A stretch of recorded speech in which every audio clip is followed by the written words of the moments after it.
దైవజనుడైన పౌలు కొలస్సీ సంఘానికి రాస్తూ, దేని బిడ్డలారా, ఇక్కడ చెప్తున్న మాట వచ్చేసి ఏంటంటే, మీరు క్రీస్తుతో కూడా లేపబడిన వారైతే అంటే అర్థం ఏంటి అంటే, మీరు మారు మనసు పొంది యేసును సొంత రక్షకుని అంగీకరించి తండ్రి కుమార పరిశుద్ధాత్మ నామంలో బాప్తిసం తీసుకొని చక్కగా ఆయన మరణ పునరుద్ధానంలో మీరు పాలు పొందిన వారు అవుతే, బాప్తిస్మము ద్వారా మారు మనసు పొందుకొని బాప్తిసం ద్వారా యేసును సొంత రక్షకుని అంగీకరించి బాహాటముగా యేసు నా దేవుడు, యేసు నా సొంత రక్షకుడు, ఆయన లోకంలో నా కొరకు వచ్చాడు, చనిపోయాడు, తిరిగి లేచాడు అని బాహాటంగా చూపించడానికి బాప్తిస్మము ద్వారా మీరు ఎంతమంది అయితే మీరు అంగీకరించున్నారో, అయితే మీరు క్రీస్తుతో కూడా లేపబడ్డవారు అవుతే, ఎదిగో మీ మనసంతా కూడా పైన వాటి మీదనే పెట్టండి అన్నమాట దేవుని సేవకుడు చెప్తా ఉన్నాడు.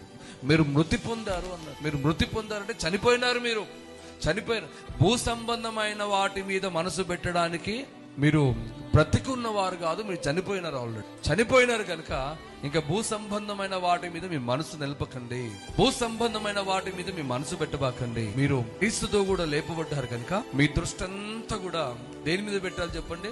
పైనున్న వాటి మీదను పెట్టండి అన్నమాట దైవజనుడు కొలస్సీ సంఘానికి మాట తెలియజేస్తున్నాం. దేవునికి మహిమ కలుగును గాక. దేవుని ప్రజలారా, ఇది కొలస్సీ సంఘానికి మాత్రమే కాదు తమ్ముడు, ఇది కొలస్సీ సంఘానికి మాత్రమే కాదు, బైబిల్లో ఉన్న కొన్ని సంఘాలకి మాత్రమే కాదు, ప్రపంచంలో ఉన్న కొన్ని ఆయా స్థలాల్లో ఆయా ప్రాంతాల్లో ఆ సంఘాలకు మాత్రమే కాదు, టోటల్గా సార్వత్రిక సంఘానికి సంబంధించిన మాట వచ్చేసి ఏంటంటే, ప్రతి విశ్వాసికి సంబంధించిన మాట, దేవుడు రాయించిన మాట ఏంటో తెలుసా?